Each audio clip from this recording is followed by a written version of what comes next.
नमो भगवते वासुदेवाय। ॐ नमो भगवते वासुदेवाय। ॐ नमो भगवते वासुदेवाय। नारायणं नमस्कृत्य नरं चैव नरोत्तमं देवीं सरस्वतीं व्यासं ततो जयमुदीरयेत्।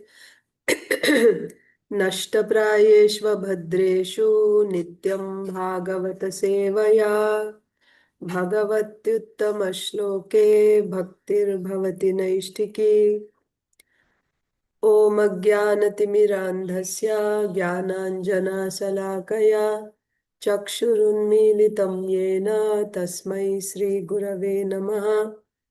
नमो ॐ विष्णुपादाय कृष्णप्रेष्ठाय भूतले श्रीमते भक्तिवेदान्त स्वामिन्निति नामिने।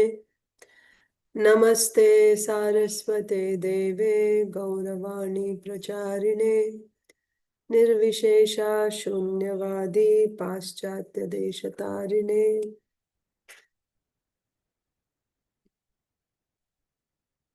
जय श्री कृष्ण चैतन्य प्रभु नित्यानंद श्री अद्वैता गदाधर श्रीवासादि गौर भक्त वृंद। हरे कृष्णा कृष्ण कृष्णा हरे हरे, हरे राम राम राम हरे हरे। आज श्रीमद् भागवत जय,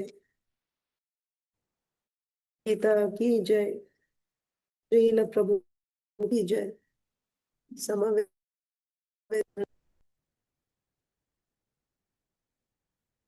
Hare Krishna, dear devotees, I welcome you to today's Srimad Bhagavatam for all session.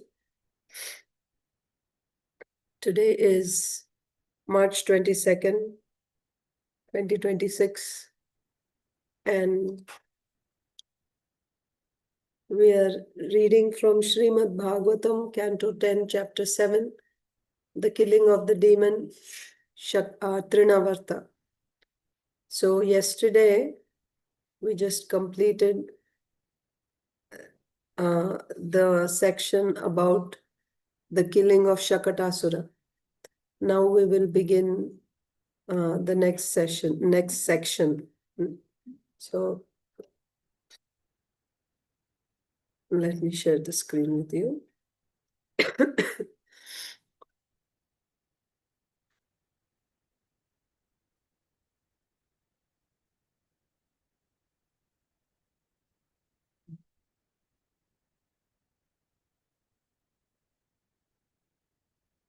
ekadāroham ārūḍhaṁ lālayantī sutaṁ satī garimāṇaṁ śiśor voḍhuṁ sehe giri-kūṭavat.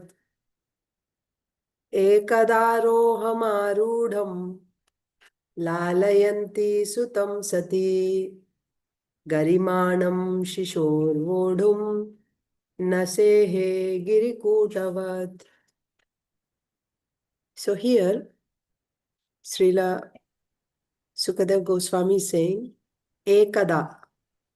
Ekada means it should be understood when Kṛṣṇa was 1 year old. So this pastime of killing of the Trnavarta demon happened when Kṛṣṇa was 1 year old. That's why ekada means when Kṛṣṇa was 1 year old. Ārūḍhaṁ. Ārūḍhaṁ means lap, god. So lap of Mother Yaśodā, ārūḍhaṁ. So ekada, ārūḍhaṁ, ārūḍhaṁ. Ārūḍhaṁ means to climb. So what do we understand from this? When Kṛṣṇa was 1 year old, he climbed onto the lap of Yaśodā Mai. And not that she just picked him up and she's holding, not like that. From this we understand ārūḍhaṁ, ārūḍhaṁ means he got onto the lap of Yaśodā. He climbed onto the lap of Mother Yaśodā. Lālayantī sutaṁ satī. So lālayantī. Lālayantī in Hindi is lalan karna. So cuddling. So how was Yaśodā cuddling Kṛṣṇa? So lālayantī. In lālayantī, it is explained that she would breastfeed Kṛṣṇa for some time, and then she would just kiss him, and then she would hold him in both her arms like this, and then just, like this, throw him up like this. Babies like that. So she would do that. And again, afterwards, again, she would breastfeed him, and she would be kissing his face and looking at him. And then she would take him in both her arms, and she would just go like that. Lālayantī. And instead of saying Kṛṣṇa, it is said sutaṁ. Lālayantī sutaṁ satī. So sutaṁ, why? Because Yaśodā was cuddling her son, her boy, like that. It's not said Yaśodā was cuddling Kṛṣṇa, because to her, Kṛṣṇa was just her son. Kṛṣṇa was her son, that's all. So lālayantī sutaṁ, she would take care of Kṛṣṇa very nicely, like this. Satī means chaste lady. And also we saw in another place, we saw Satī was explained as one who is expert in everything. So in that context, it was explained like that when she was taking care of all the guests. But Satī in general, a chaste lady. So here, who's that Satī? Yaśodā. Yaśodā is Satī. So when Kṛṣṇa was 1 year old, he climbed onto the lap of Yaśodā, and Yaśodā was breastfeeding him, and she was kissing him, and she was, playing with him like this, throwing him up in the air like this. Yaśodā was, affectionately taking care of her son. Then what happened while this was happening? Garimāṇaṁ, śiśor voḍhuṁ. Garimāṇaṁ means garima. He became very heavy all of a sudden. Kṛṣṇa was on her lap and she was breastfeeding him. But suddenly he became very heavy. How heavy? So heavy that she couldn't bear anymore. Na sehe. Sahan nahi kar pai. She could not bear the weight. How heavy was he? Giri-kūṭavat, like the peak of a mountain. He became as heavy as the peak of a mountain. So, garimāṇaṁ śiśor voḍhuṁ na sehe. He became so heavy, even though he was still shishu, small baby. It's not that he became big in size. No, he was still a baby, shishu. But she was not able to, you can also imagine what's her, what happened, right? How did he become? So Kṛṣṇa was in her lap, and all of a sudden, he's as heavy as the peak of a mountain, and she was not able to bear that weight. Translation and purport by Srila Prabhupada. One day, a year after Kṛṣṇa's appearance, Mother Yaśodā was patting her son on her lap. So here lālayantī means all different things, right? So what I explained was according to Srila Radha Govind Maharaj's explanation from commentary. What was lālayantī? But here another explanation is given. Kṛṣṇa was in her lap and she was patting Kṛṣṇa. So Mother Yaśodā was patting her son on her lap. But suddenly she felt the child to be heavier than a mountain peak, and she could no longer bear his weight. Purport. Uh, lālayantī. Sometimes a mother lifts her child, and when the child falls in her hands, the child laughs. And the mother also enjoys pleasure. Hmm. So the child loves it, and the mother also enjoys that. See, when the child laughs, when the child is getting pleasure and he's laughing or she's laughing, mother also gets pleasure. Yaśodā used to do this. But this time, Kṛṣṇa became very heavy. Obviously, she couldn't lift him anymore. In fact, uh, I don't know, Maharaj said that he became so heavy that she had to sit down. So maybe she got up, while she was doing this, maybe she stood up and she was doing like that, maybe. But he became so heavy that she couldn't even hold him and stand. So she had to just sit down. The baby became so heavy. Kṛṣṇa became so heavy. So Yaśodā used to do this. She would do this like this, throwing the baby up. But this time Kṛṣṇa became very heavy and she could not bear his weight. Under the circumstances, it is to be understood that Kṛṣṇa was aware of the coming of Trnavarta, who would take him far away from his mother. Kṛṣṇa knew that when Trnavarta came and took him away from his mother's lap, Mother Yaśodā would be greatly bereaved. He did not want his mother to suffer any difficulty from the demon. Therefore, because he is the source of everything, Janma Adyasya Yataha. Janma Adi. Janma Adi means, Janma means creation. Adi means creation, maintenance, and destruction. Asya means of this material world, this material cosmos, material universe. So he is the source of the creation, maintenance, and destruction of this material world. So because he is the source of everything, he assumed the heaviness of the entire universe. That means this whole universe is also coming from him. So what is a big thing for him if he becomes as heavy as the mountain peak? So he is the source of everything. He assumed the heaviness of the entire universe. The child was on the lap of Yaśodā, who was therefore in possession of everything in the world. So in terms of weight, practically, because everything is coming, the whole universe is coming from Kṛṣṇa, and that Kṛṣṇa is in her lap. So it was as if she had the weight of the entire universe on her lap. So, yes. But when the child assumed such heaviness, she had to put him down in order to give Trnavarta an opportunity to take him away and play with him for some time before the child returned to the lap of his mother. So what happened here was that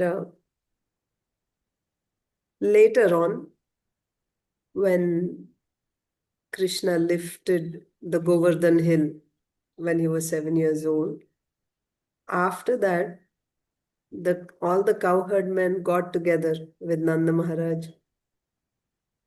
And then they were surprised how your boy, he does so many wonderful things. He lifted the Govardhan hill. Who is your boy? So at that time, Nanda Maharaj said that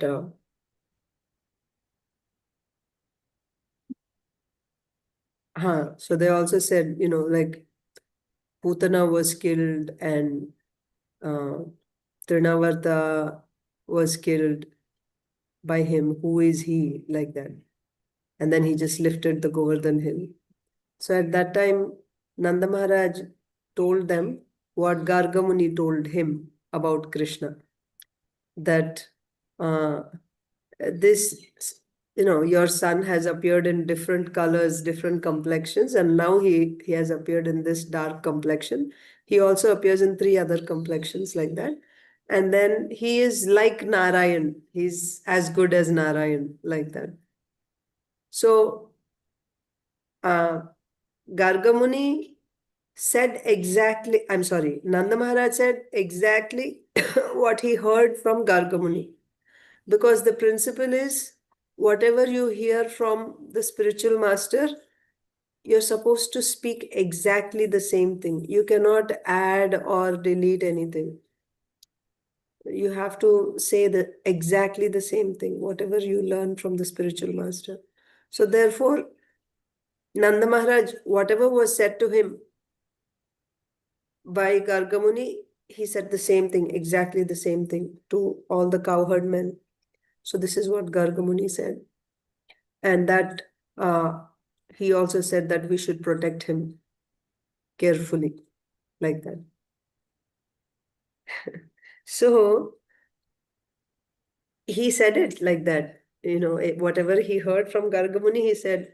But what was his consciousness? It was like telling a story, basically. This is what he said, and this is what he said. But what was Nanda Maharaj's consciousness? And not just Nanda Maharaj, all the cowherd men also, the same thing. After hearing everything, oh, Gargamuni said that we should protect this boy, so let's protect him carefully. Not that, oh, he has just now lifted Govardhan Hill and, he's killed all these demons and he's as good as Nārayaṇa. But that knowledge doesn't stay. I mean, that doesn't take hold in their, that information, or that it doesn't stay in their heart. So they just say, it's like, oh, this is what it is. But then their feeling toward Krishna is, he's just our boy and he needs to be protected, like that. So there at that time they talked about how Trnavarta came and Krishna was protected. Krishna killed Trnavarta. So now what is happening here is Yaśodā had Krishna on her lap, but all of a sudden he became heavy. Usually Krishna would be very light, like a flower. That's how Yaśodā was able, he would feel very light to her. She could easily just throw him up like that, as light as a flower.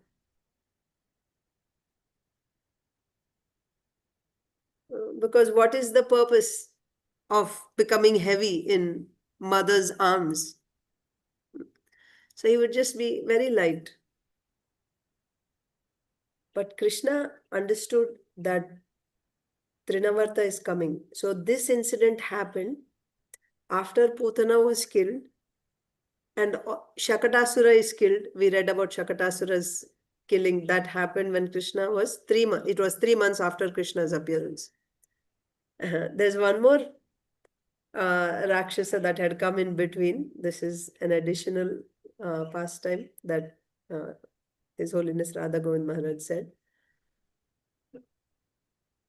His name was Mahabala-bhatta. Mahabal-bhatta. So he was sent by Kamsa. That, Kamsa was talking to him and he said that, such Putana was sent and she died there and like that. So this Mahabala-bhatta said, what can he do? I will just go and I'll just finish him. Don't worry. Like that. So he took the form of a Jyotishi, an astrologer. So his appearance was like a brāhmana with a big belly and tilak and everything.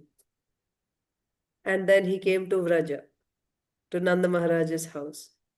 And, he said how he was such an expert astrologer, and he could tell all the details of Nanda Maharaj's son. And, so, and he said, Nanda Maharaj said, okay, then you can tell. He came there and he said he would tell. So Nanda Maharaj said, all right, you can tell me the astrology of my son. And then he said, hey, your son is, very good and all, but actually, the time when he was born, He was born in Mula Nakshatra. Because of this, he will be the cause of the destruction of your entire dynasty. If he lives, he's going to cause the destruction of your entire dynasty. So you should just either bury him in the ground or just throw him, small baby, just throw in the forest or somewhere, just destroy. Before Nanda Maharaj could say anything or, but just by his uttering this, Prakriti, material nature became, well, Prakriti said, became so angry at him that on its own, the various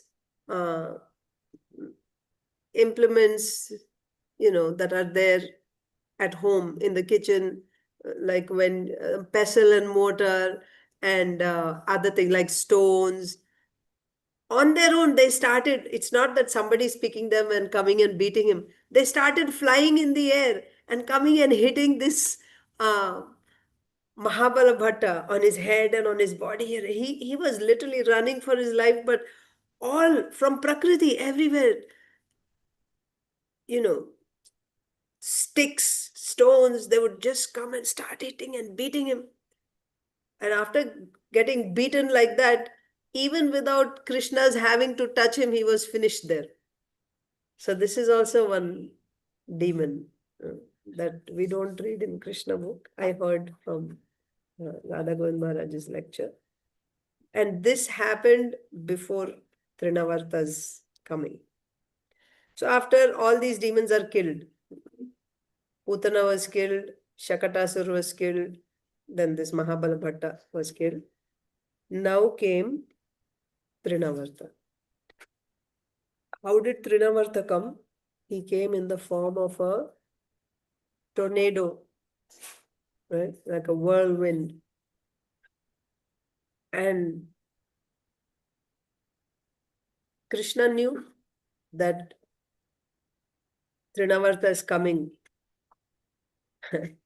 Also, it is said that when Yaśodā is throwing him in the air, Krishna wanted to go even higher. That was not sufficient for him. He wanted to go fly very high in the sky.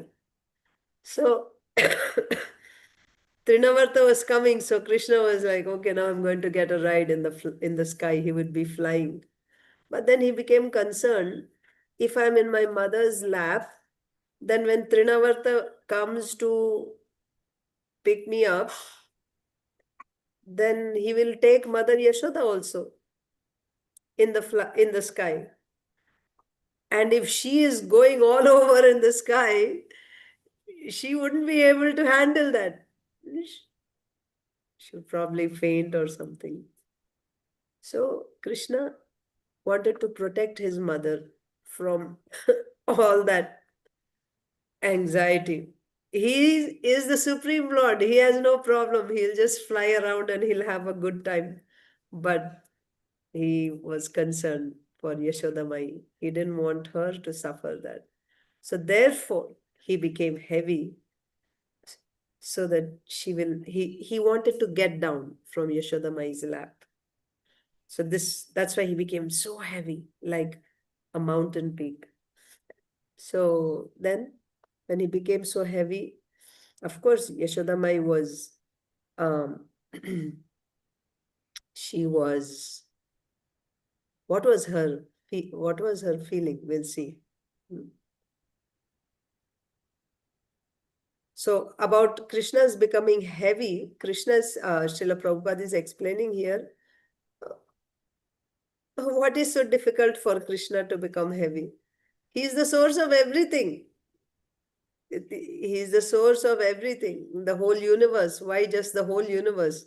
All the universes, and even the entire spiritual world, everything. He is the source. So if you took one full universe, if he became as heavy as the universe, is that a surprising thing?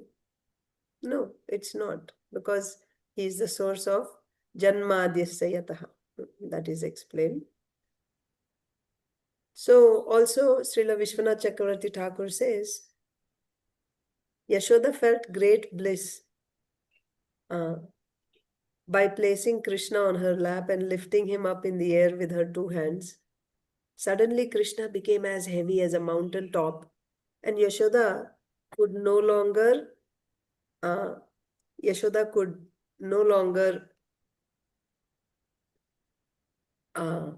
hold him. Kṛṣṇa knew that Trnavarta wanted to kidnap Yaśodā along with himself. So apparently Trnavarta wanted to kidnap Yaśodā also along with Kṛṣṇa. So this is Srila Vishwanath Chakravarti Thakur's commentary.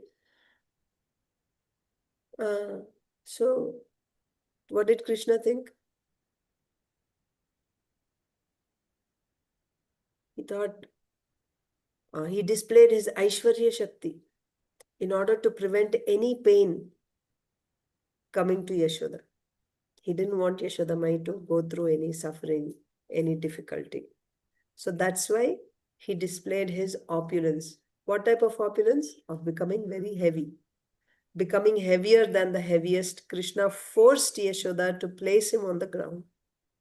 So when Yaśodā Mai actually was not even able to stand and she sat down, even after sitting down, she was not able to keep Kṛṣṇa in her lap, like from one side to the other side. She could not move him at all. She couldn't even keep him on her lap. She had to put him down. So that we'll see in the next verse.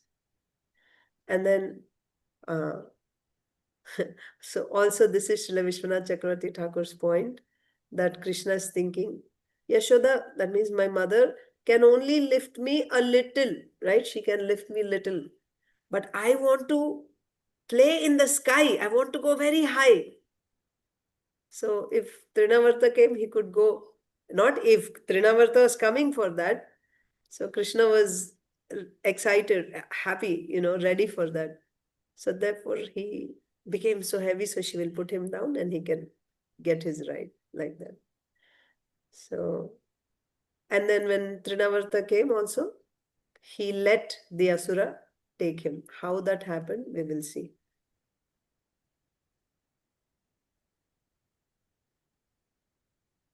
So text 19. Bhūmau nidhāya tam gopī vismitā bhāra-pīḍitā mahā-puruṣam ādadhyau jagatām asa karmasu bhūmau nidhāya. So Yaśodā Mai could not even hold Kṛṣṇa in her lap anymore. She had to put him on the ground. Bhūmau nidhāya. Put him on the ground. Bhūmau means on bhumi. Nidhāya means place him there. Tam means Kṛṣṇa, her son. Who? Gopī. Gopī means Yaśodā Mai. Why Gopī? She's very, very simple, innocent lady. Yaśodā Mai. She could not figure out, how Kṛṣṇa became so heavy and, who is Kṛṣṇa? Nothing like that. Very simple-hearted Gopī.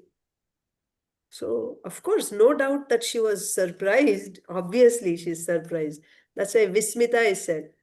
Vismitā means amazed. How? How is he so heavy? Vismitā. And also, smita means smile, very sweet smile. But vismitā, now because of that wonder, that smile vanished, right? It became like she's surprised. Vismitā. Vismitā and bhāra-pīḍitā. Oh, the weight was too much for her to handle. She was, she could not handle that much weight. Bhāra-pīḍitā. She suffered the weight, heavy weight. Bhāra-pīḍitā, and she couldn't keep Kṛṣṇa in her lap anymore. So what did she do? Bhūmau nidhāya tam. She put him on the ground. Gopī, Yaśodā Mai, simple-hearted Yaśodā Mai. Why? She was wonderstruck and also affected by the weight of Kṛṣṇa. She was not able to hold him anymore. Then what happened? After putting him down on the ground, She just kept looking at him, right? 1-year-old baby. After putting him on the ground, she's just looking at Kṛṣṇa. And then immediately also, here also gopī, because she's so simple-hearted, she's praying, mahā-puruṣam ādadhyau. Ādadhyau means dhyan karna. So immediately she started meditating on her worshipable deity. Who is the worshipable deity of Yaśodā? Lord Nārāyaṇa. So she immediately started meditating on Lord Nārāyaṇa. And what was she meditating? That jagatām asa karmasu. Jagatām. Mahā-puruṣam jagatām. That means here mahā-puruṣam, we should understand mahā-puruṣam should be used only to the Supreme Lord. This word mahā-purusha cannot be used for anyone other than the Supreme Lord. It should not be used. We know from Srimad Bhagavatam, Sukadeva Goswami tells Parikshit Maharaj, because you are a devotee of Mahā-purusha, I will speak Bhagavatam to you. Like that. So Mahā-purusha comes in Srimad Bhagavatam also, in other places, but Mahā-purusha, Purusha also, when you say Purusha-avatara, Purusha means the Supreme Lord. Purusha means the Supreme Lord, Purusha-avatara. What about the people in this world? We say this is a Purusha. No, we are not Purusha. Actually, even the men are not Purusha. Everyone is Prakriti. Mahā-purusha, the word Mahā-purusha can only be used for the Supreme Lord, like that. So she's meditating on Mahā-purusha. Who is that? Lord Nārāyaṇa. She's meditating on Lord Nārāyaṇa as what? As my Lord, you are, everything belongs to you, right? This boy is also given by you. He belongs to you. So now you protect him. Like that. This is not mine. This is yours. You have given me. This is your child. So now it's you, please protect this child, like this. Why? Because he became so heavy she couldn't understand. So immediately she remembered Lord Nārāyaṇa and said, you please protect him. And after that, jagatām asa karmasu. And then she, leaving Kṛṣṇa there, she got up to go and take care of her household duties. This is the point. Devotees, they have full, confidence in the Supreme Lord. Avashya rakhibe Kṛṣṇa. Kṛṣṇa will definitely protect. And that protection, I mean, from the devotee's perspective, that means whatever Kṛṣṇa does, it is his protection only. So in some cases, Kṛṣṇa protects the material bodies, and in some cases, the material bodies are not protected. But under all circumstances, a devotee feels, and it's a fact, that the Lord is protecting that devotee. What is real protection? Protection of this body is not real protection. Real protection is protection of our bhakti. So here, Yaśodā, I'm just saying that she prayed to Lord Nārāyaṇa, you please protect this child. This is your child you have given. And, so now you are the creator and you are the maintainer, right? So you please protect. Saying like this, and then what? She's sitting and crying, oh, what will happen now? No, she just got up and went about her services. Why? Because this is her nature. Yaśodā's nature is, she's always absorbed in serving Kṛṣṇa constantly. She cannot stay without service to Kṛṣṇa. It's not that, oh, now I'm, she's just depressed and disappointed and crying. No. She's always busily engaged in serving Krishna. So she was surprised. She looked at the baby. It didn't make sense at all to her. Vismitā, right? Surprised, wonderstruck. She looked at him and then immediately she remembered Lord Narayan and she said, my Lord, this is your child. You please protect. And then she was busy in her service. It's a lesson to be learned from Yaśodā Mai. So then, what happened after that? Let's see. Jagatām means of the whole universe. That means he is the Lord, mahā-puruṣam. He is the Lord of all living entities. You are the Lord of mahā-puruṣam of this whole universe.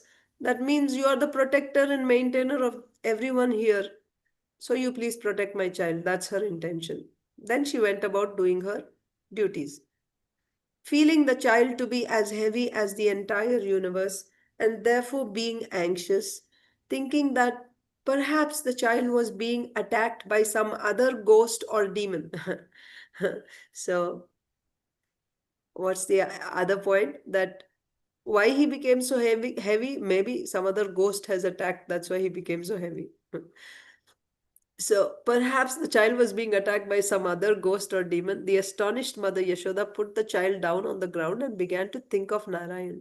Foreseeing disturbances, she called for the brāhmaṇas to counteract this heaviness, and then she engaged in her other household affairs. She had no alternative than to remember the lotus feet of Narayan, for she could not understand that Kṛṣṇa was the original source of everything. So why she is not thinking of Kṛṣṇa, praying to Kṛṣṇa? Because she couldn't, that knowledge cannot stay in her. It won't even cross her mind that Kṛṣṇa could be the Lord. No. She could not understand that Kṛṣṇa was the original source of everything. Purport by Srila Prabhupada. Mother Yaśodā did not understand that Kṛṣṇa is the heaviest of all heavy things and that Kṛṣṇa rests within everything. Yes. Anoraniyan mahato mahiyan. Yes. Kṛṣṇa is smaller than the smallest and greater than the greatest. Yaśodā Mai did not understand that Kṛṣṇa is the heaviest of all heavy things and that Kṛṣṇa rests within everything. Matsthani sarva bhutani. He is there in every atom also. As confirmed in Bhagavad Gita 9:4, Maya tatamidam sarvam jagad avyakta murtina. Kṛṣṇa is everywhere in his impersonal form and everything rests upon him. That means he is in everything and everything is in him or on him. Both are correct.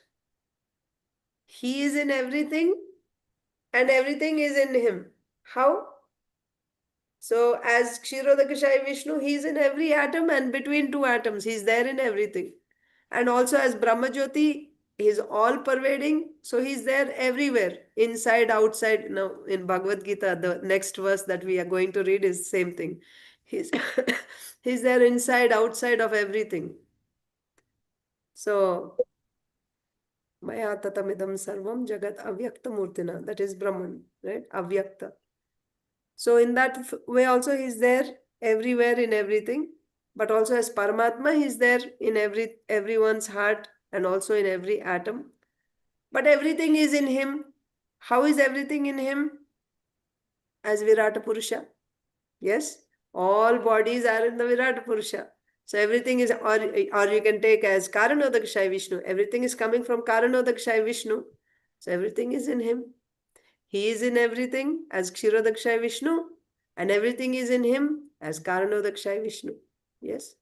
So like that. Mother Yaśodā was unable to understand this philosophy because she was one second. Mother Yaśodā did not understand that Kṛṣṇa is the heaviest of all heavy things and that Kṛṣṇa rests within everything, as confirmed in Bhagavad Gita, Maya tatamidam sarvam jagad avyakta murtina. Kṛṣṇa is everywhere in his impersonal form and everything rests upon him. Nonetheless, na chaham teshu avasthita. Now another interesting thing. So he's there in everything. Everything is in him. So first in Bhagavad Gita, 9th chapter, Krishna first says, I am in everything. I'm pervading everything and I'm in everything. And the next shloka he'll say, Na chaham teshva avasthita. I'm not there. I'm not there here. That means as Krishna, he is not in every atom. As Krishna, he is in Goloka. He is not here. So that has to be understood. In what way he is in everything and he is also not there. Pashyame yogam aishwaram. Now you see my, just behold my mystic potency, O Arjuna. I am in everything, yet I am not there in everything. Like that, Krishna says there. So Krishna is not everywhere. He is not everywhere. So Mother Yaśodā was unable to understand this philosophy because she was dealing with Krishna as his real mother by the arrangement of Yogamaya.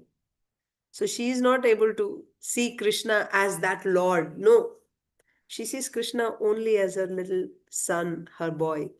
Not understanding the importance of Krishna, she could only seek shelter of Nārayaṇa for Krishna's safety and call the brāhmaṇas to counteract the situation. Okay. So maybe the rest we can read tomorrow. I'll just read Bhagavad Gita now. I'll try to keep time so that we'll finish in the prescribed, whatever allotted time that we have allotted for this class. So 45 minutes, we'll try to do Bhagavatam. Maybe it goes for 1 hour sometimes. Then if it goes for 1 hour, then Bhagavad Gita will be for half an hour. Or we can do 45 minutes, either way. So yesterday, we were reading in Bhagavad Gita. Actually, yesterday we didn't read. We didn't get a chance. But we were reading about Geyam in the previous session. What is that Geyam? So first, that Geyam is said as Brahma. That means Brahman, which has no beginning, Anadi. Matparam, which is supported or which is subordinate to Krishna and which has no cause and no effect. That is the Geyam. Geyam means what? Geyam is the object of knowledge. What is it that we are trying to know? So Jnanam is knowledge. Geyam is what one is trying to know through that knowledge. What is the object of that knowledge? So now Krishna is explaining about that object of knowledge. So 14th verse said, Sarvataha pani padam tat sarvatokshi.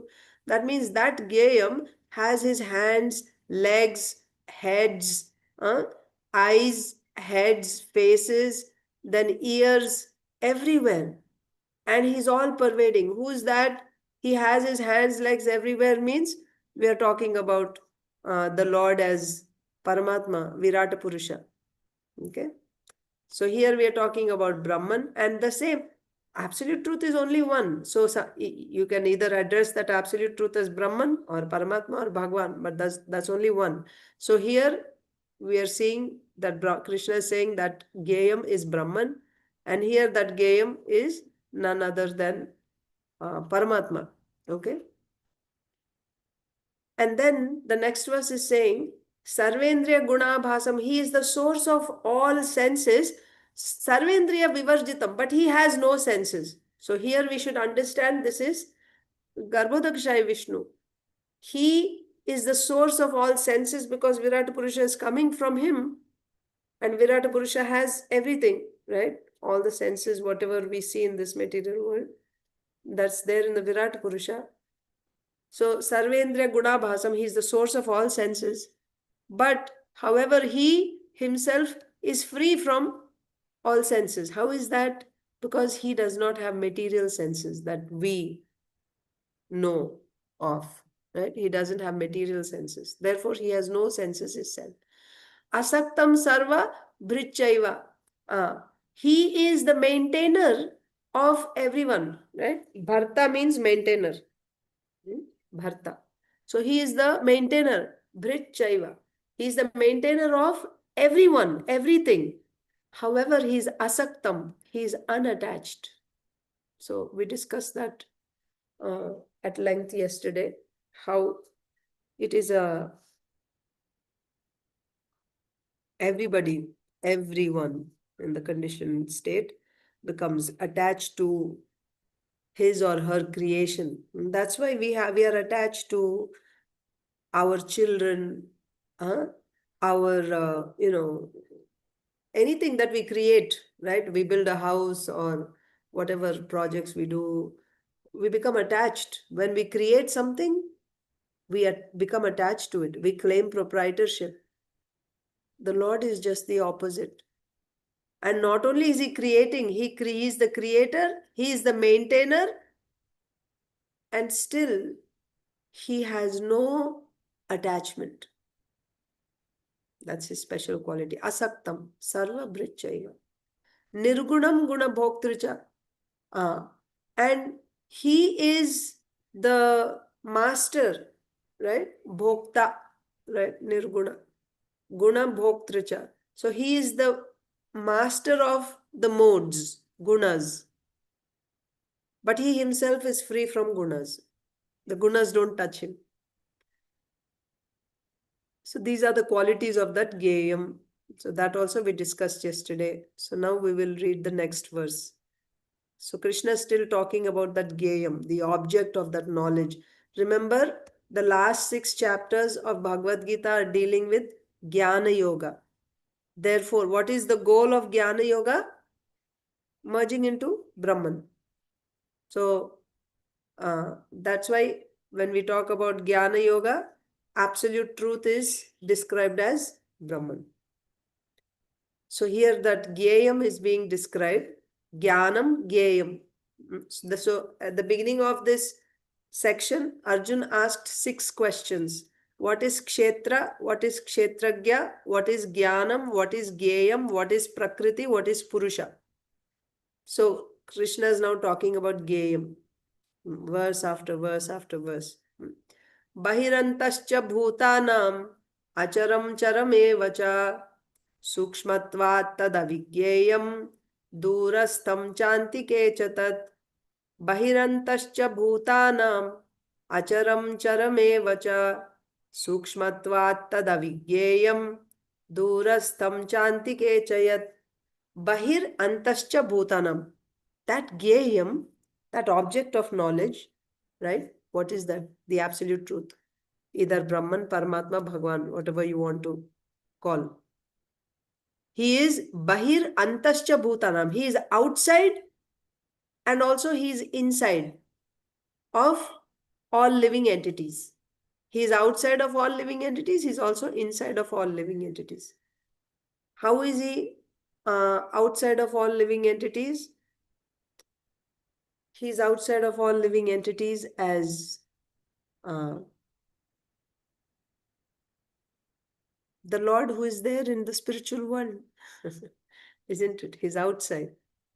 He's there in the spiritual world. But also... He's lying in the Karana ocean. Mataji? He's lying in the Karana ocean and Right. he is here within each and every heart, Jivatma. Yes. So that way as Paramatma, he is there. Correct. In every atom matter, and is not here because he's in the spiritual world. So, yes, that is there. It's difficult to say that. So, he is there outside means as Brahman. Brahman is all pervading. He is there everywhere. So, Brahman is there outside, inside. So, that is one explanation. When you say he is outside of all living entities and inside of all living entities, you can understand that Brahma Jyoti, as Brahma Jyoti, he's there outside and inside of all living entities. He's outside of us, he's also inside of us. But if we want to take Gyayam as Bhagavan and not as Brahman, still there is no problem, because as you said, the Lord is there as Paramatma in our heart, and he's there in every atom also. And outside of us, he's there in the spiritual world. As in Goloka, he's there as Kṛṣṇa. In Vaikuntha, he's there as Lord Nārāyaṇa. So he's outside of us and he's also inside of us. Okay? Then, what else? After the next line is saying,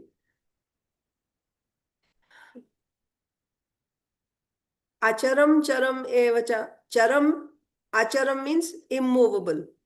Charam means moving.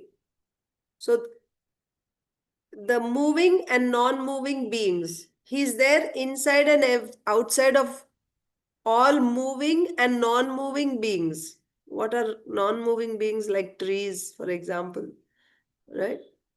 And then he's also there, and actually he's there in all, not just the living beings. He's there in atoms also. He's there everywhere. The sweetness in the sugar. Yes, actually.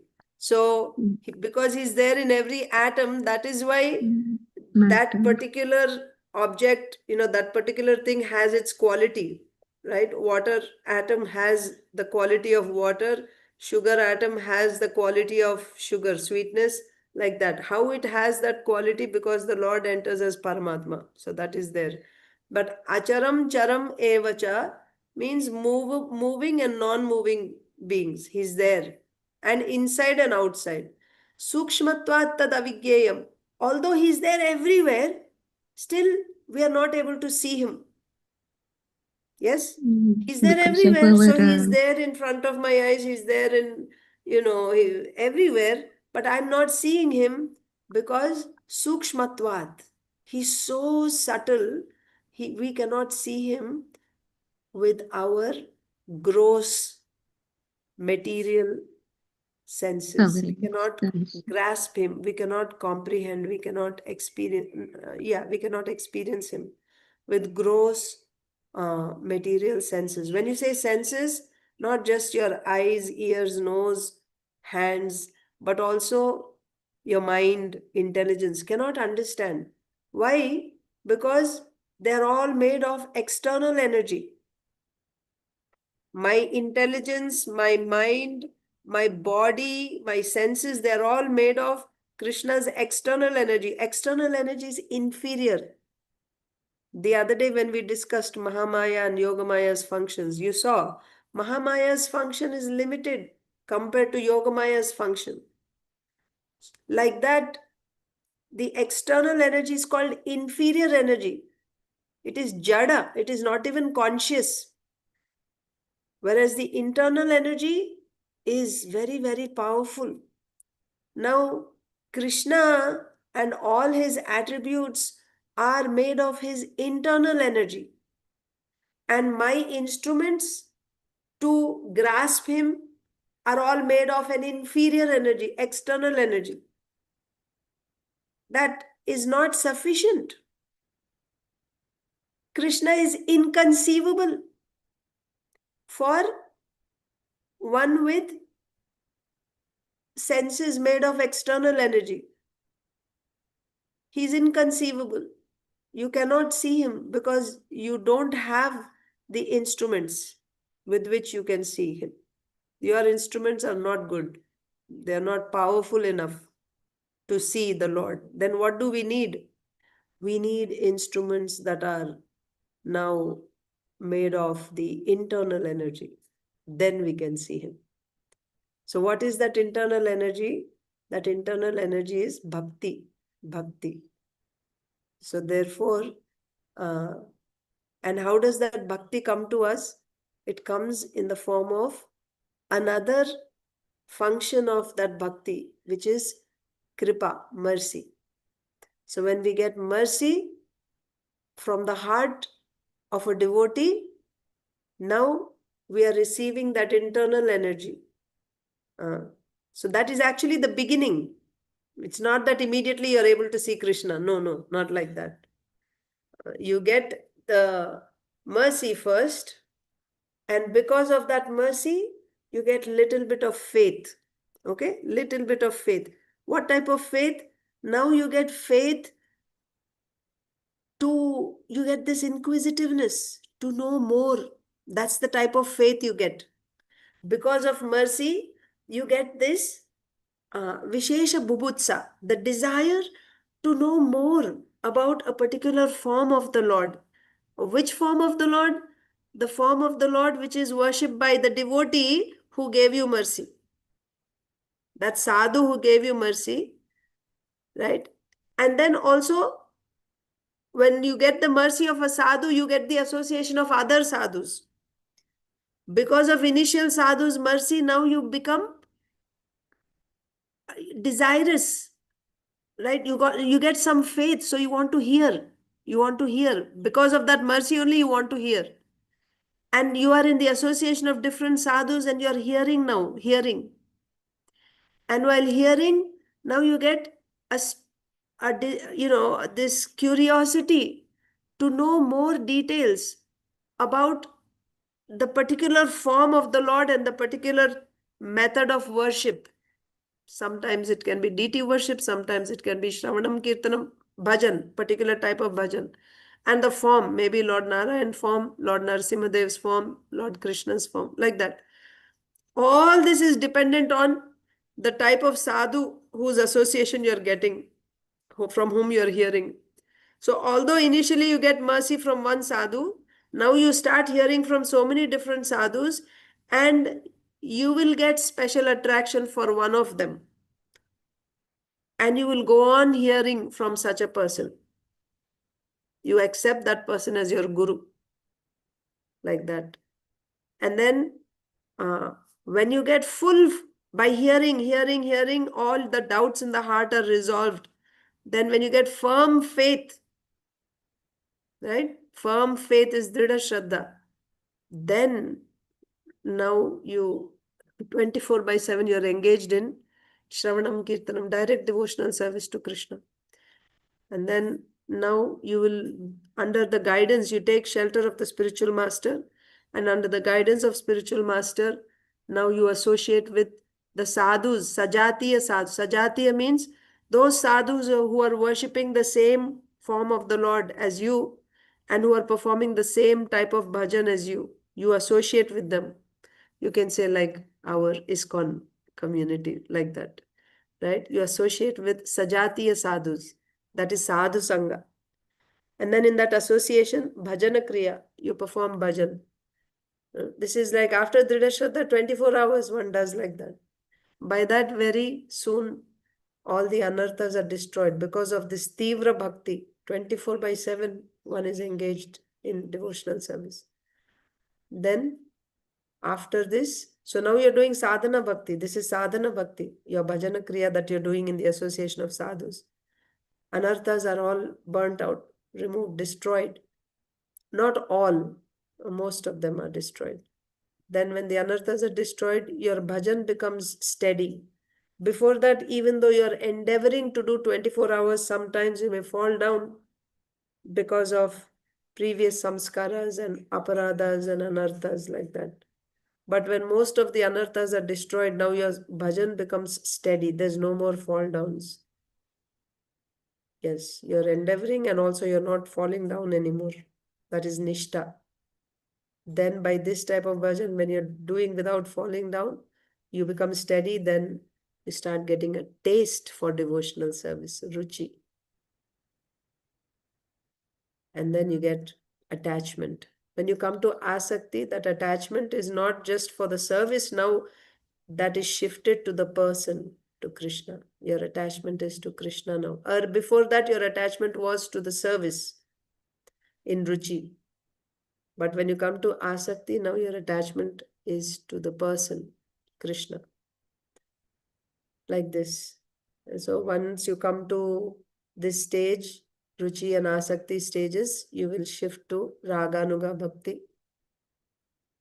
And following a brajbasi, you either mentally and if possible physically, you start residing in Braja and following in the footsteps of that Vrajvasi. So for all of us who are Rupanugas following in the footsteps of Srila Rupa Goswami, our role model, our Vrajvasi devotee, whom we are supposed to follow is Sri Rupa Manjari in Golok Vrindavan, or in this world, Sri Rupa Goswami. He's our role model.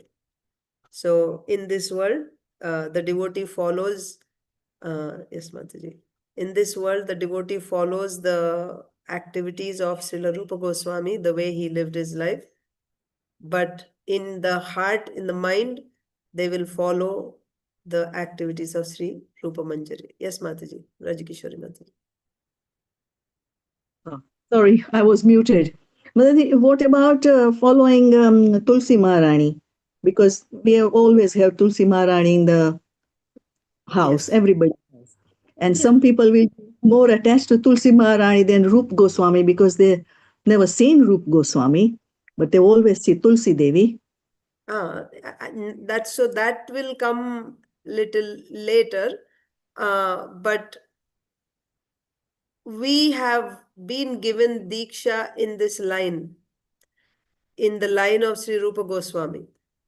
So, whether we see our great-grandfather or not, we know that we are coming in the line of our grandfather, great-grandfather. I didn't see, but I know that I am coming in his line. Similarly, Srila Rupa Goswami, see, Tulsi Maharani, Vrinda Devi is there in the spiritual world, and she is directly engaged in the service of Radha Krishna.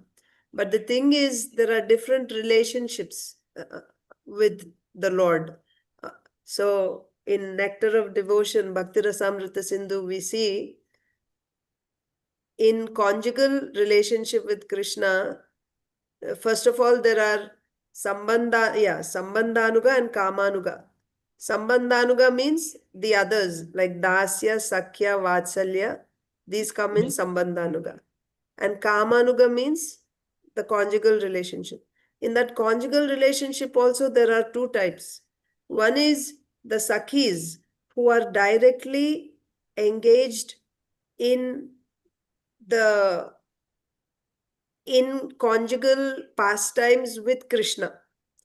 But then there are Manjaris who are making all arrangements for Krishna's pastimes with the Sakhis. Rupa Goswami, Rupa Manjari is the leader of, so there are different groups there. So Rupa Manjari is the leader of, she has her whole group of Manjaris, helpers, who are making arrangements for Krishna's conjugal pastimes with Srimati Radharani and all the Sakhis. The Manjaris are small children. They don't directly engage with Krishna in conjugal relationship, but they get the highest pleasure in conjugal rasa. They are just hearing and they are making arrangements for Krishna's pastimes. And they are said to be getting the highest pleasure.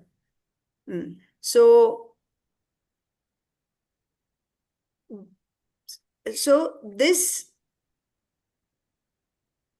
meditation about my relationship,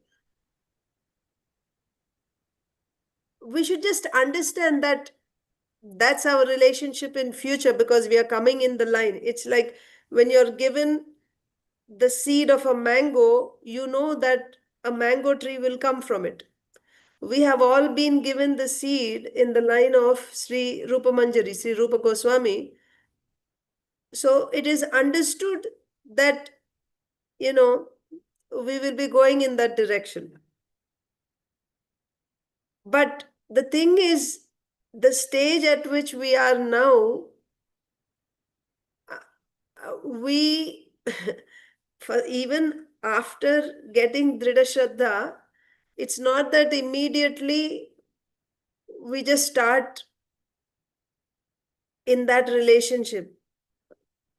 We have to work as dasa bhaktas, as servants. That means Krishna is the master and we are his servants. We serve Krishna in that mood. So for that, we need to know about his Aishwarya, his opulence. That is the stage of sadhana bhaktas, in the initial stages, devotees. That's why in Bhagavad Gita, when Krishna talks about his opulences, we need to hear that. But it's like knowing ahead of time.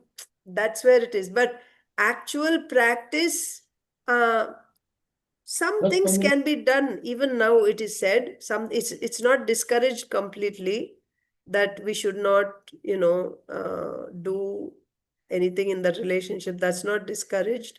But we should understand, according to our position, we maintain this. Meaning, when you do sadhana bhakti, means you're following rules and regulations.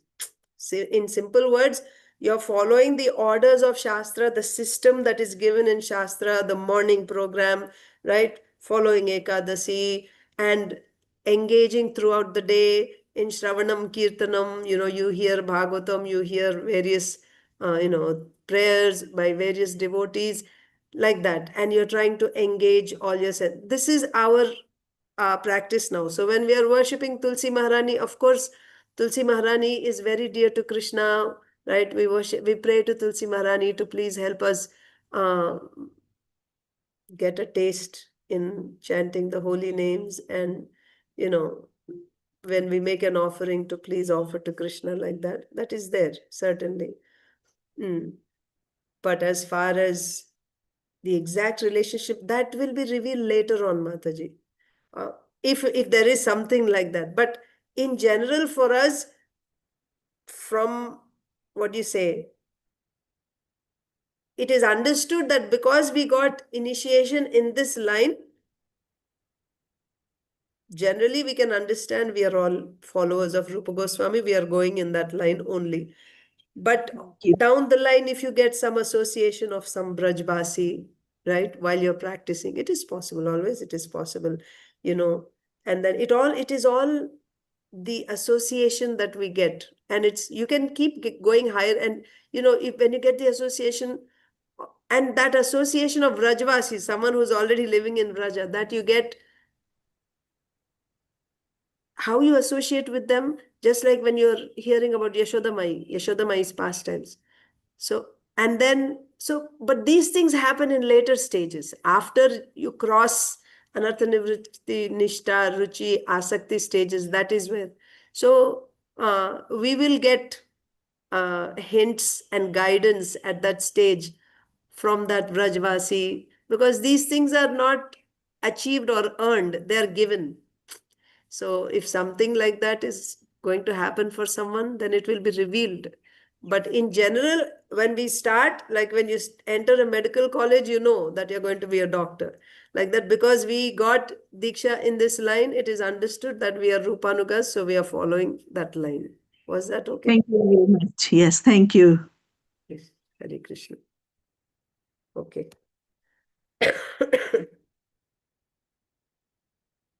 Bahirantascha bhutanam acharam charam evacha sukshmatvat tad avigyayam. Sukshmatvat, because he's so subtle, even though he's there everywhere, inside, outside, in moving, non-moving beings, still avigyayam, we cannot know him. He's unknown. He's not knowable. He's not knowable. Although he's there everywhere, we don't see him. We don't know him. Because he's so subtle. Why? Because our senses, our instruments are gross. They are made of the external energy. And he is in his internal energy. So only when we do bhakti, that's why I was telling you those stages in bhakti. It's not that as soon as we get mercy, immediately now we got that bhakti internal energy, so we are able to see him immediately. It's not like that. It's not so cheap. First, we have to get firm faith, and after that, we should practice sadhana bhakti. So after you get firm faith, that's what in sadhana bhakti, you'll be practicing 24/7. You'll be endeavoring to do only that. There's no other goals in life and no other identification. Anyabhilashita shunyam, no other desires. Not identifying with this body anymore. That's gone. Naturally, that means if I'm not this body, then anything related to this body also, I don't identify with that. All that is left behind once you get Dhrida Shraddha, once you begin pure devotional service. No more identifying with the body or members related to the body. That's finished. That is after Dhrida Shraddha, that's how one performs pure. That is sadhana bhakti. And by doing that type of sadhana bhakti, then you attract Krishna's attention. Or then he reveals himself. And then we can see him. So there's a process, steps that happen. And meanwhile, what is happening? Because now our instruments are material, the materialness in those instruments is completely digested, expelled. And then you get you're awarded the eternally existing transcendental body based on your relationship. So as I said, if my relationship is I'm a Manjari, let's say, that body will be awarded to me when? In that stage of bhava bhakti, after asakti, then the next higher stage. Bhava bhakti is the budding stage, when you're actually awarded the body. That means now you have those transcendental senses with which you are able to see the Lord. But even then in bhava bhakti, you're seeing within your heart, not outside. No. And only certain senses, not all. Out of 5, only 3. With 3 senses, you can experience the Lord in bhava bhakti. You can hear his ankle bells. You can smell the fragrance of tulsi or his garland. And you can see him in the heart. In the heart. But when you come to prema, now the person in the heart is in front of your eyes. You can see. So now for you to see like that, and not only are you seeing, hearing and smelling, you can touch also. And you can taste also. All this happens in prema. But to do that, your senses cannot be made of external energy. At that time, you have your transcendental body. That's when you're able to actually see the Lord. That is my point. Why we are not able to see him now? Because our senses are all gross. Our instruments are gross. They're made of inferior energy. When we get that transcendental body made of internal energy, then we will be able to see his body, which is also made of internal energy. Now we don't have that. Right? So, and when you see the Lord, that means you can, right? So then next thing after that is you go back home, back to Godhead. Like that. Prema. If you get prema, actually seeing the Lord means you're already you've gone back to Godhead. That's what it means. Seeing the Lord, anyone, even in Bhagavatam, when we read that such and such devotee got darshan of the Lord, right? The Lord appeared means, yes. That means no more offenses, nothing. Now he's as good as liberated. He can go back. Of course, for some service or whatever, he may stay back, but it's not that anything is binding him here. It's not that. Right? Or his offenses are removed. So, and if anybody at the time of leaving the body, at the moment of leaving the body, if they are able to hear Krishna's names or see Krishna's form at the point of leaving their body, that means all their offenses are also destroyed and now they're going back to Godhead. This is the philosophy. So if somebody is actually able to remember Krishna, means all his offenses are destroyed. Until and unless all your offenses are destroyed, you cannot get love of Godhead. And then even after you get love of Godhead, there is a chance of the offenses coming back. But once you get darshan of the Lord, right, Bhagavad Sakshatkar, those offenses can never come back. So this is the procedure. This is how one progresses, and finally he's able to see. But otherwise, in this stage, you cannot see the Lord. You cannot see the Lord. But of course, out of his kindness, the Lord comes as Archa Vigraha. He is non-different, the same Lord, but he comes in a form that can be seen by us. He comes out of his kindness. Same Lord, but he's coming in Archa Vigraha form. Sukshmatvat, right? So, because my senses are gross, even when I see Archa Vigraha, what do I see? I see marble deity, brass deity. That's what I see. Why? Because my senses are still covered by inferior energy. But because that sentiment is there, that determination is there, that desire is there, that I want to worship the Lord, I'm worshipping the Lord. Even though I'm seeing wood and marble and brass, but I have that intent, right, to serve the Lord out of his kindness accepts whatever you do as bhakti, because he's actually there. I'm not seeing him. I'm not seeing him, but he's accepting it. And because he's authorizing it, so even though I'm worshipping, apparently I'm seeing wood and marble and I'm worshipping, but I'm actually worshipping the Supreme Lord. And I'm given full credit that I'm actually worshipping the Lord. Although I'm not seeing him, still I get that credit. Why? Because of his mercy. He accepts it. For this, the example is like, small children. Or let's take this currency. What is paper currency? It's just paper. But because the government authorizes it, right, with its stamp, now that paper has the value of $20, 50 pounds, like that. Because the government has authorized it. Otherwise, what is it? It is just paper.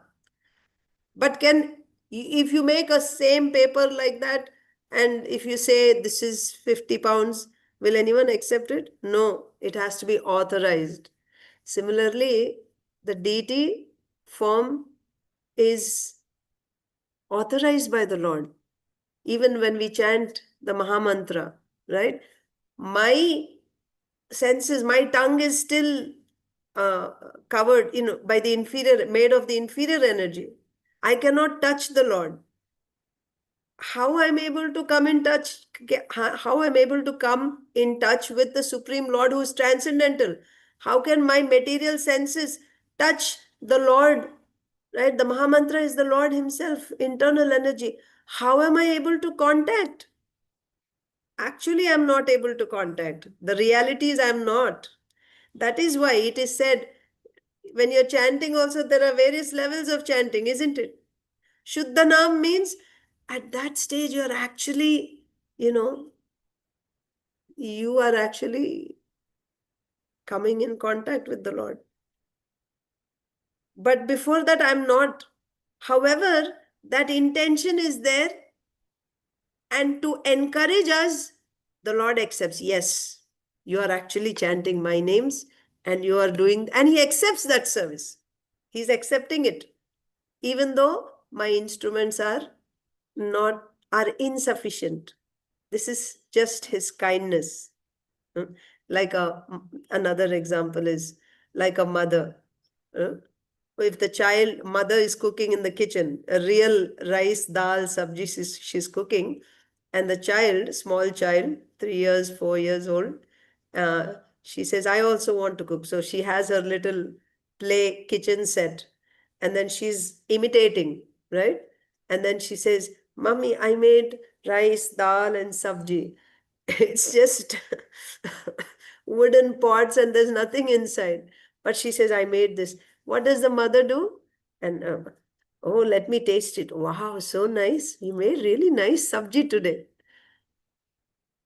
Out of affection, she's saying. Actually, there is nothing there. But because the mother says, oh, the child feels like, yes, I've, like I cooked and my mother ate it and she liked it, like that.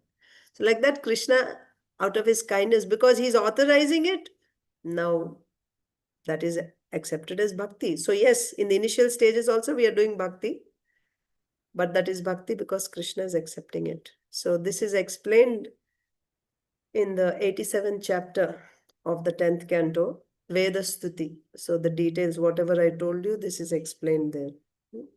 So otherwise, his sukshmatvat tad avigyayam. He's so subtle, we cannot see, we cannot touch, our mind cannot reach him, our intelligence, nothing can reach him, our eyes cannot see him. Like that. Durastam chantike chatat. And so all this is description of Gayam, that Lord, absolute truth. Durastam, he is very far. Where is he? He is in his abode, Golok Vrindavan Dham. Cha antike chatat, but also he is very near to us. How? As Paramatma, he is nearer than anyone else. He is very close, but at the same time, he is very far. He is in his abode. This is the description of that Gayam. Bahirantascha bhutanam, he is outside and inside of all living entities. Acharam charam evacha, he is in the non-moving and moving beings. Sukshmatvat tad avigyayam, he is so subtle, and that's why he is not knowable, not seen by anyone. Durastam chantike chatat, he is far, far away, yet he is very near. The Supreme Truth exists outside and inside of all living beings, the moving and the non-moving. Because he is subtle, he is beyond the power of the material senses to see or to know. Although far, far away, he is also near to all. Purport by Srila Prabhupada. In Vedic literature, we understand that Nārāyaṇa, the Supreme Person, is residing both outside and inside of every living entity. Yes? We discussed already. Inside as Paramatma, outside also he is there as the Paramatma of the universe, you can take. He is present in both the spiritual and material worlds. In the material worlds, he is there as Paramatma. In the spiritual world, he is there as Lord Nārāyaṇa, Lord Kṛṣṇa. Although he is far, far away, still he is near to us. These are the statements of Vedic literature. Asino duram vrajati shayano yati sarvataha. Katha Upanishad 1:2:21. That means even though he is situated far away, vrajati shayano yati sarvataha. But he's, let's see. And because he's always engaged in transcendental bliss, we cannot understand how he is enjoying his full opulence. Because he's always engaged in transcendental bliss, we cannot understand how he's enjoying his full opulence. This is also just like we cannot understand. He's enjoying his transcendental bliss, just like the sweet pastimes of Kṛṣṇa, right? So you don't see the opulence of Kṛṣṇa, how he is. Of course, sometimes he reveals. But because he's always engaged in transcendental bliss, we cannot understand how he's enjoying his full opulence. We cannot see or understand with these material senses. That's the key here. We cannot understand because of material senses. Therefore, in the Vedic literature, it is said that to understand him, our material mind and senses cannot act. But one who has purified his mind and senses by practicing Kṛṣṇa consciousness in devotional service can see him constantly. So I explained to you how that is. Yes. So you can see him constantly when you come to prema. Before that, in bhava, you can see within your heart. And before that, don't we have any experience of Kṛṣṇa? We have. But you don't see Kṛṣṇa as the person, but you experience Kṛṣṇa as consciousness, Kṛṣṇa consciousness, bhavana, Kṛṣṇa bhavana. So while in sadhana bhakti also you experience him, but how do you experience him? You experience him as Kṛṣṇa consciousness. But in bhava you will experience him, the person Kṛṣṇa, like person, but you see him within your heart. But in prema, once you come to prema, you see him in front of you. and, interacting with you like that. Outside of your body, you actually see him like that. So for that, what is Srila Prabhupada saying? In the Vedic language, it is said that to understand him, our material mind and senses cannot act, but one who has purified his mind and senses by practicing Krishna consciousness in devotional service can see him constantly.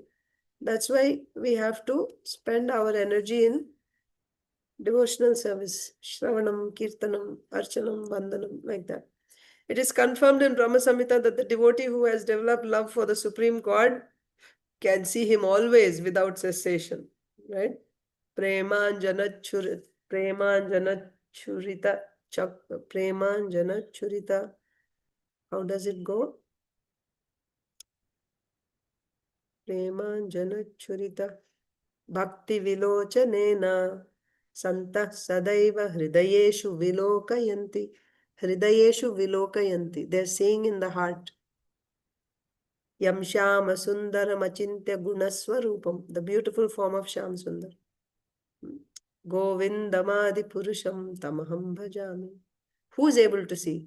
Premanjana churita bhakti vilochanena. One who comes to the stage of prema, his eyes are anointed with prema. That person can constantly see Krishna. It is confirmed in Brahma Samhita that the devotee who has developed love for the Supreme Lord can see him always without cessation.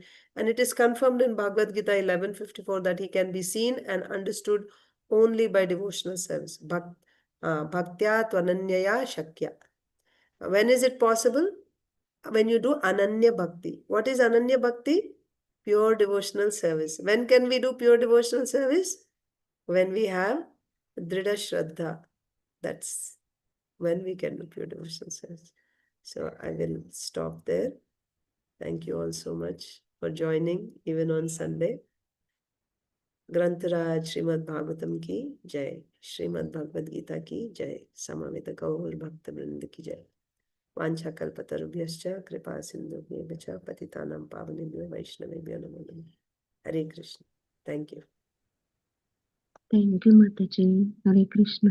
Hare Krishna. I'm ending the meeting. Tomorrow I will be going to drop Ankita to her college to Maryland early morning. Yes, and I need your blessings because at around 10:45 I need to speak on the topic, Mataji. Wish you all So the I best. need your Hare thank you Krishna. very much, Mataji. I need your blessings. Hare Krishna. I was Mataji. sitting and preparing. For Krishna's sake, I was learning how to make the PPT, Mataji. Yes, that's nice. This is the way to engage our intelligence in Krishna's service. So when we learn, when we memorize, and then when we speak, so that's good exercise of engaging our intelligence.